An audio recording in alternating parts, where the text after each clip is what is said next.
Malade, mais ça se fait pas. Tu veux que je te mette de l'eau? Ouais, donne-moi de l'eau.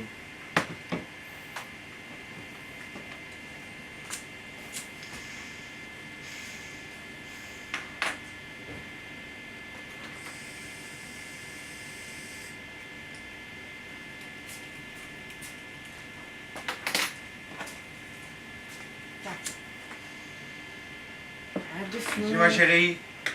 Arrête de fumer. Pierre, bonjour. Ben, je sais pas, j'étais là-bas, j'ai revu Alain. Et lui, il s'est avancé vers moi. Et Michel, il me disait, bah, allez, vas-y, c'est le moment. Mais qu'est-ce que veux-tu que je lui dis? Tu vas être surpris, là. J'ai dit, tu veux pas te marier avec moi? Je te jure, j'ai été spontanée, je l'ai dit comme ça. Alors tout le monde, les infirmiers, ils ont rigolé. Il dit, Moi, lui, il m'a pris pour une folle, là, franchement, de ceux qui suis tombée, là. Au début, j'ai essayé de se mettre la main dans la main, tout ça, tu sais. On va partir mon cousin à sa poche ou quoi, quand elle mettait un pantalon. Quoi. Ah, ça va un moment, après elle est pas à l'aise, soit qu'elle fait semblant de pas arriver à me suivre ou quoi, c'est moi qui la traîne. Voilà. J'aime pas, je suis comme ça, mais c'est pas que je l'aime pas. C'est pour ça que quand je m'en vais quelque part, je suis toujours en avant, t'as qu'à remarquer. Alors les gens ils me disent nounou nanette, j'ai rien à foutre, hein. Ouais, nounou nanette. Mais je marche à mon rythme, mon Mais temps. Je suis plus petite. Je te jure, s'il arrive quelque chose et qu'elle se fera attaquer, ça va vite arriver, hein. Parce que je cours vite, hein. Ouais. Là, je cours pas des kilomètres, mais disons, je suis pas coureur rapide, je suis plutôt marcheur. Bah, en marcheur, à la marche, j'ai fait le parcours du cœur en 35 minutes, hein, les 6 kilomètres là. C'est déjà pas mal, Avec hein. Je suis arrivé premier. Mais de toute façon, ouais, ça arrive, tu sais, comme tous les hommes, elle le sait, elle sait que j'aime bien les femmes, hein, comme tous les hommes. Un peu en fou, et je suis fort sensible, alors je suis fils unique, je suis fort sensible. T'es éduqué comme ça. Hein, une femme qui sait de ma voix, je dirais, je veux pas aller chercher qu'est-ce que j'ai avec ma femme, qui sait qu'elle va me lever le matin, une fois tu vas m'envoyer chier, tu foutre le matin en boulot, puis moi il faudra que je me débrouille tout seul. Tu as vu, elle m'a servi le café, elle sait me réveiller et tout. Hein.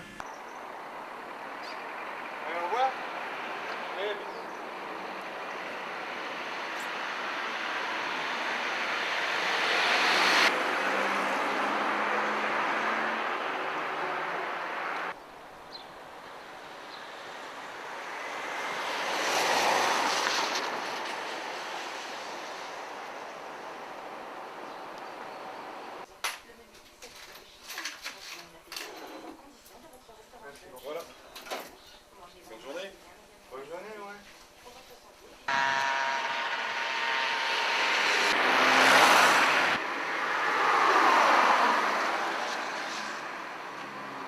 C'était bizarre, j'ai arrêté l'alcool, c'est incroyable quand ça a changé. Avant j'avais plusieurs pour me lever, j'avais plusieurs pour me coucher. C'est le boulot aussi qui m'a changé, même que je sois avec des handicapés, ben j'ai toujours, depuis l'âge, attends, j'ai commencé à me soigner vers l'âge 19-20 ans, hein, j'ai fait de la psy, puis bon bah parce que dans le temps il n'y avait pas beaucoup de maisons d'alcoolémie quoi. Puis si on les mettait plutôt en psychiatrie, enfin je pense, parce que je sais pas pourquoi qu'on m'a mis en psychiatrie. Et j'ai fait une crise à l'arrière très mince et puis on m'a mis là-bas. Et on m'a pas dit que j'étais l'alcool. On m'a pas dit tu bois de trop quoi.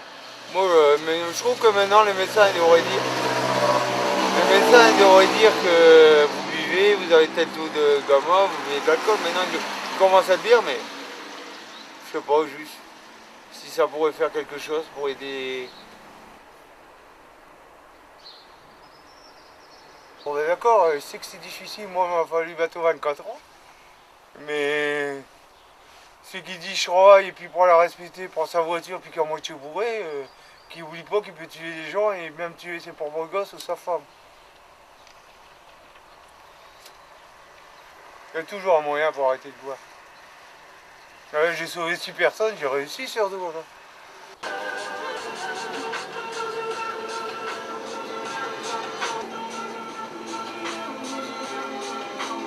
Ville qu'on n'avait pas cité où il y a de la neige ce matin-là. Bon, bonne journée sur Sky, ne soyez pas énervés, soyez cool, tranquille. Ne faites pas comme un Français sur 2 le matin. Sondage qui est sorti, un petit peu plus d'un Français sur 2 qui est vénère le matin. Ouais, nerveux, oui, nerveux. Il faut pas regarder comme je suis calme. Bah ouais. Moi j'ai passé mon permis mais j'étais dans l'alcool, j'arrivais pas à... J'étais nerveux quoi, je conduisais pas bien. Alors j'ai eu le code mais après... Et encore j'ai eu le code à un point près. 36 au lieu de 35 sur 40.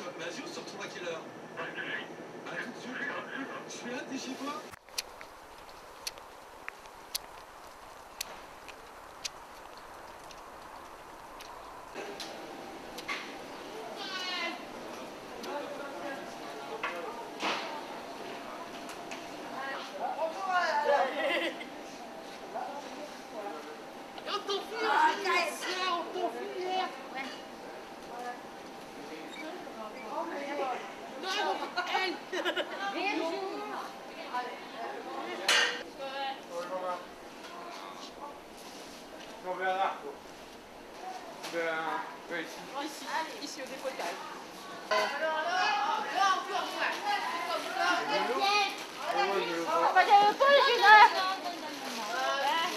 Ça va pas aller, hein. Michel, s'il te plaît.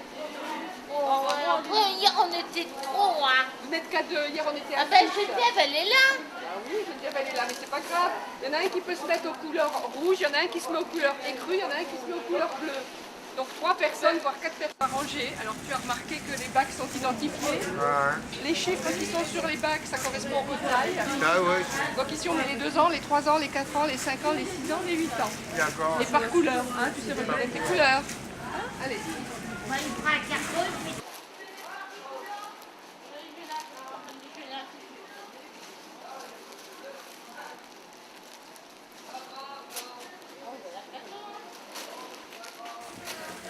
Mais ici, c'est comme dans tous les ateliers. Bon, en plus, ici, il n'y a pas, c'est pas du rendement comme chez Renault. Hein. Je sais pas si tu as déjà filmé Renault, mais c'est pas. Même rendement, c'est pas lui, on n'est pas dans le bruit, premièrement. Enfin, quand il n'y a pas de dispute, parce que c'est comme partout, des fois. Il y a des gens qui s'énervent.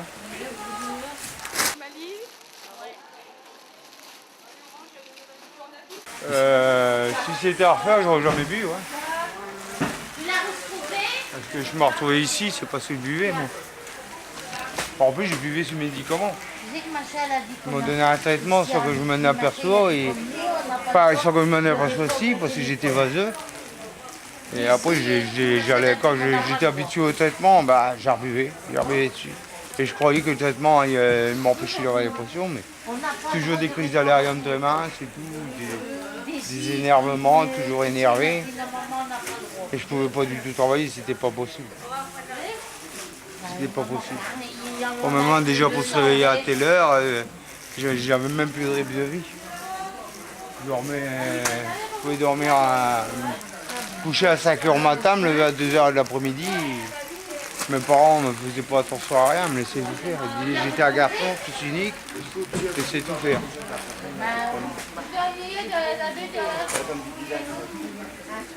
Dans ma vie, j'ai travaillé 12 ans. Et le bâtiment, c'est là que j'ai commencé à avoir un beau goût. Enfin, pour me retrouver au chômage, c'était pire, je trouvais plus de boulot. Comme je travaillais à déplacement, ça me plaisait ce boulot. J'étais confort-baseur, toujours dans le bois. Bois, béton.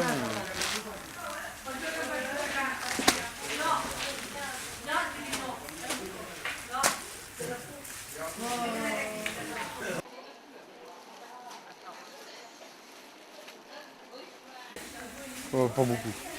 Pas beaucoup. Ouais, j'écoute, hein, mais si je vote, hein, je suis quand même capable de voter. Bon, bah là, je me mets plutôt à la télévision puis j'écoute bien. Mais c'est sûrement à ce moment-là, ça, la politique. Moi, je trouve que c'est tout le monde pareil. Hein. Une fois qu'ils ont décidé le pognon, c'est comme toi. Tu travailles, tu cherches toujours de l'argent et puis c'est tout. Et moi, c'est pareil. Hein. On travaille en quelque part, c'est pour avoir de l'argent. Si on n'a pas d'argent, mais quand on est malade, il faut quand même penser à sa pension aussi pour les vieux jours. Hein. Quand même, ça bientôt 48 ans, je m'en vais bientôt à 60 ans, j'ai ma retraite. Si j'ai pas de retraite, comment je vais faire pour vivre? Enfin, j'aurai toujours mon pension, mais plus il y a d'argent que j'ai, plus je pourrai me permettre, si je suis handicapé ou quoi, d'y avoir une meilleure structure, enfin des structures. Parce que c'est de plus en plus cher. Hein.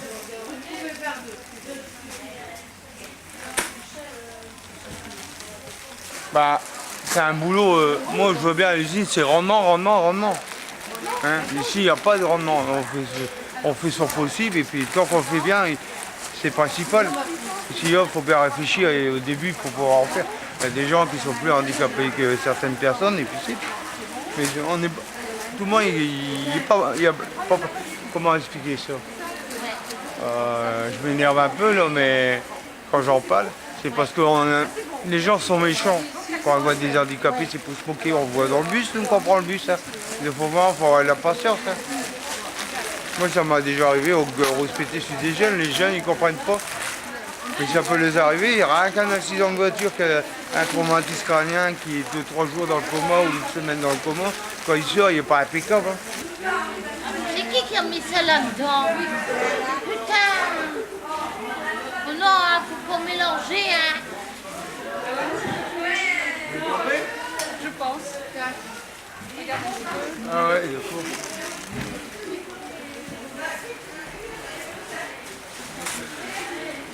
Ils sont valorisés par un emploi et ils Voilà. touchent un salaire. Donc Voilà, ils sont puis- comme des gens normaux. Et puis, voilà, on est des gens normaux. Voilà, ouais. Confie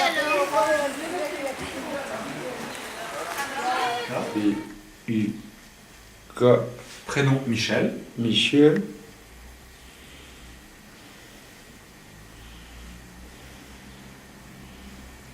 Tu peux signer? Ouais, bien sûr. Catherine. D'abord, on va parler de choses des autres. Ouais, entendu.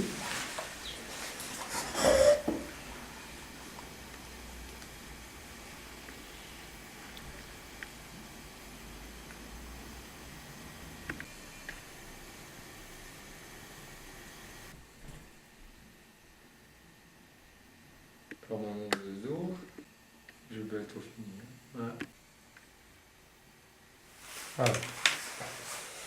Ouais.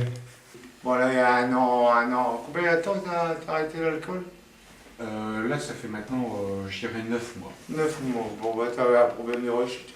Ouais, j'ai eu un problème de rechute. Bon, bah, ça, il y a eu des problèmes, mais ça, on va pas en parler. Mais disons, Parce quand que- même, je t'explique parce que Non, ça mais va- attends, il y a du monde. Il y a la caméra aussi.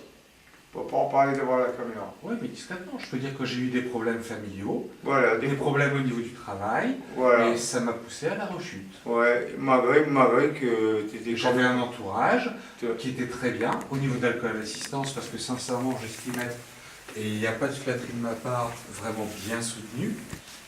Et en même temps, c'est vrai que je me suis mis dans des associations en tant que bénévole pour me changer les idées, pour ne pas être solitaire, entre guillemets, pour ne pas ruminer mes pensées. C'est sûr. Mais c'est vrai que... Tu es seul maintenant. Oui, tout à T'as fait. perdu ta femme, je peux le dire. Oui, là je suis divorcé Tu depuis, as un enfant. ouais, Divorcé depuis quand? depuis septembre Si 2006. tu veux rien dire, tu peux dire, parce que c'est que. Non, non. Alors moi, nous, on peut avoir des embêtements, après on est secret professionnel, tu sais, on t'en a parlé. Tout à fait. Hein, Mais pour moi, il n'y a aucun problème. De toute donc, façon, ça fait partie, J'ai si tu pas veux. envie d'avoir des histoires avec les bureaux. Non, non, mais pour moi, ça Hein. fait partie, si tu veux, d'un contexte. Derrière, il y a des hauts placés. Oui, mais ça fait partie d'un contexte. Ouais, C'est-à-dire d'accord. qu'on ne peut pas dissocier, gérer les événements, entre guillemets, de ta vie courante, de tes problèmes de l'alcool. Il y a toujours quelque chose qui, pour moi, m'a poussé à aller vers l'alcool. J'ai du mal pour que tu m'écoutes, mais tu as réussi à m'écouter. Et ça, j'en suis très fier. Mais c'est parce que si tu veux, bon, il y a une chose, j'irai à ma décharge, c'est que si tu veux, étant dépressif et m'étant alcoolisé, et maintenant étant solitaire, j'ai besoin de parler. Ouais. Et c'est vrai que quelquefois, quand je viens te voir en permanence, bon, ben, je peux, entre guillemets, t'embêter, mais pourquoi? Parce qu'il y a des choses qu'il faut qu'ils sortent. Et bon, bah, c'est vrai que bon, bah, il y a d'autres personnes qui viennent en réunion, je ne suis pas le seul, mais tu ne peux pas prendre à ta charge, moi je dirais les malheurs de chacun. Mais je veux dire, pour moi, ça me fait énormément de bien de parler. Et quand je sors de la réunion d'alcool assistance, ben, sincèrement, je me sens bien, calme, détendu, ça m'a fait énormément de bien. Bon, je dirais qu'entre guillemets, au départ, rien ne me prédisposait à l'alcool, parce que j'avais une bonne situation. C'est-à-dire que si tu veux, bon, ben, j'ai un diplôme d'état de ma sœur kinésithérapeute, et après ce diplôme-là, j'ai fait pas mal de petites formations complémentaires, et avec ces formations complémentaires, bon, toujours sanctionnées par un diplôme universitaire, bon, je dirais qu'avec certains chefs de service, on a monté des projets. Donc par exemple, bon, il y avait 2 projets qui me tenaient particulièrement à cœur et qui ont très bien marché. C'est l'éducation, la rééducation au post-natal, y compris avec des dames qui avaient des problèmes, je dirais, de fuite urinaire, et la remise à l'effort des gens qui ont des problèmes soit cardiaques, soit respiratoires. Donc là, il y avait toute une structure. Donc si tu veux, bon, il y avait d'abord un médecin qui était obligatoirement présent, et ensuite on faisait ça avec un infirmier, parce que c'était le seul capable de faire des injections, et c'est moi qui étais chargé, entre guillemets, de faire les exercices, par exemple pour les cardiaques. Dire ça, bon, là tu vois pas d'arrière-pensée de ma part, mais je veux dire d'un point de vue professionnel, tu as l'habitude, si tu veux, d'aller vers les gens. Parce que tu peux pas te contenter, entre guillemets, de faire un acte technique sans discuter avec une personne. Parce que tu rééduques pas, c'est une machine, comme si tu réparais une voiture. Tu t'adresses avant toute chose à un être humain. Donc pour moi, le fait de venir à Alcool Assistance, ça m'a pas posé de problème. Parce que j'avais toujours l'habitude d'aller vers les autres. Et pour une fois, ce sont les autres qui sont venus m'aider. Tu as besoin de quelqu'un qui est là au moment où tu as du stress. Voilà. Si c'est stressé, puis la personne, tu paniques, et là, tu es capable de boire. Voilà, c'est ça. Capable de boire, il peut bien faire des bêtises, même prendre des médicaments. Tout à fait. Avec l'alcool. Et Michel, du fait qu'on a eu à peu près la même histoire, copains, médicaments avec l'alcool et tout, bon, on est arrivé à parler de choses. Bon, on a pleuré tous les deux au téléphone, ça on peut en discuter aussi. Ça, c'est vrai. Nous, on n'a pas pris un coup, mais on pleure. Pourquoi? Parce qu'on a parlé de sentiments, c'est bien ça qu'on a eu, hein, Michel. C'est des sentiments communs. Carrément communs. Bon, bah, moi, je m'en beaucoup aidé, quoi. Bon, ça, c'est pas du whisky, hein.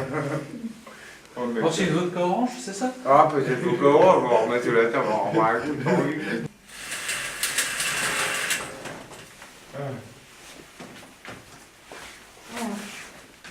C'est bon, les gars? J'arrive.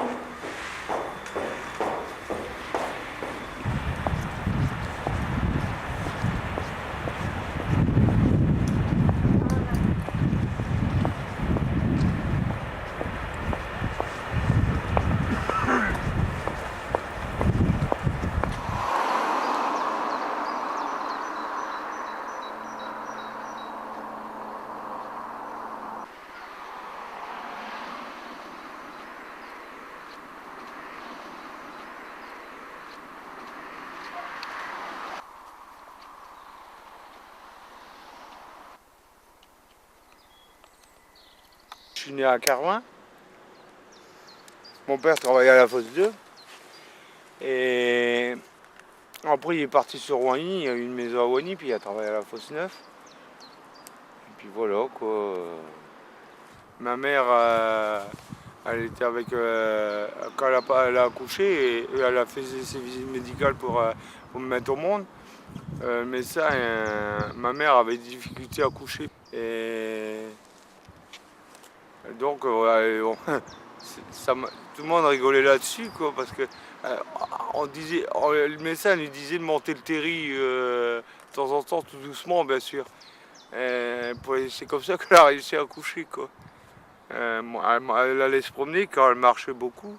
Comme elle allait se promener, elle montait les terris, elle allait se promener partout, elle faisait beaucoup de marches, et c'est ça qui l'a aidé à coucher. Je ne sais pas exactement si elle a couché au milieu des champs ou sur le terri, mais ça m'a beaucoup. Ça, j'ai jamais oublié. Tout petit, je le savais, parce qu'on en parlait beaucoup dans la famille. Bah, moi, disons, tout petit, j'ai eu des problèmes de santé, quoi. J'avais déjà un problème respiratoire, et parce que mon père fumait, quoi. Puis ben, on avait des feux à charbon, puis ça tirait pas tellement bien. Et des fois, ça s'emballait, et puis il y avait beaucoup de fumée.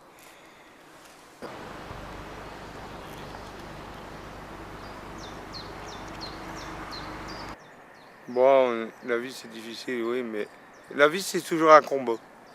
C'est toujours un combat. Quand on est jeune, il faut toujours combattre. Bon, bah, quand on est jeune, bien sûr, on est aidé par les parents. Mais comme moi, je me retrouve tout seul, plus de famille, plus rien, qui m'ont laissé tomber depuis un bon bout de temps, depuis l'âge de 12 ans, ben, je me suis mis dans l'alcool parce que mes cousins me laissaient de côté. Ma famille me laissait de côté. Et tout le monde, comme je les voyais boire, ah bah, je disais peut-être leur buvant, eux ils oublient. Pourquoi moi je ne veux pas oublier? Puis je me suis mis dans l'alcool comme ça. Quand je vois que la famille à ma femme, qu'elle a tout fait pour que j'arrête l'alcool, j'aurais préféré qu'il y ait quelqu'un de ma famille qui me prend en charge et puis c'est tout. Dans l'association, enfin moi, toi-même, au moins moi et puis dans l'association aussi, j'ai appris à essayer de faire sortir le problème du gars pour pouvoir en parler. Il peut me confier de tout, on n'a pas le droit de le dire. Je ne le dis pas parce que je peux avoir une belle amende. Hein. C'est le gars qui va te voir et puis qu'il commence à raconter tout ça, puis on questionne à la police. Des moments, tu sais, j'en ai dans la tête, hein, c'est des problèmes. C'est comme ça que j'arrivais à guérir les miens d'ailleurs. Parce que des fois, il y a des gens qui ont plus de problèmes que moi. Il y a des gens qui ont dit qu'ils sont pédophiles et puis qu'ils ne se sont pas. Hein.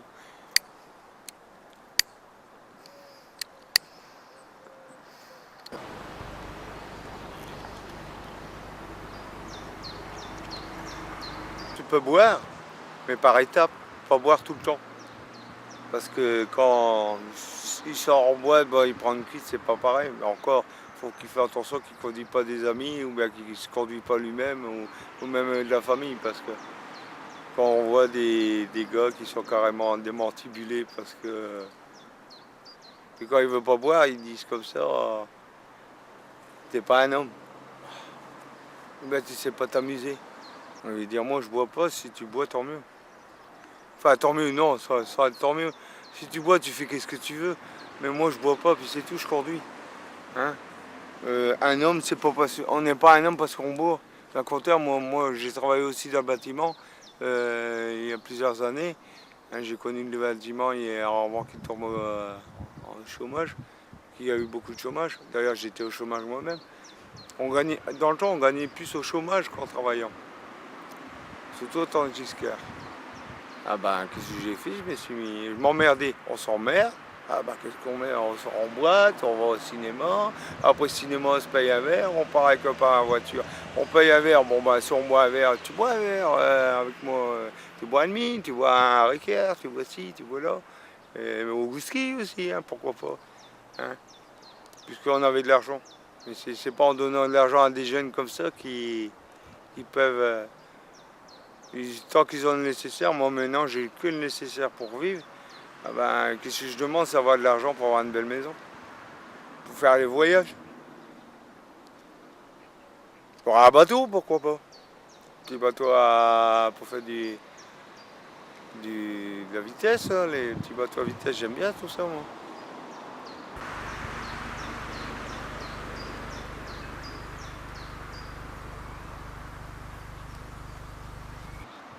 Et même moi, j'étais même décédé, j'avais même des hallucinations. Bah, j'avais du mal à dormir et enfin à pas dormir, j'étais carrément déréglé dans mon sommeil et ça m'a travaillé sur mes neurones. Donc je voyais des bêtes, et je croyais qu'on parlait de moi à la télé, que j'allais devenir astronaute, que j'allais devenir une grosse tête et tout, qu'ils allaient me filmer un jour.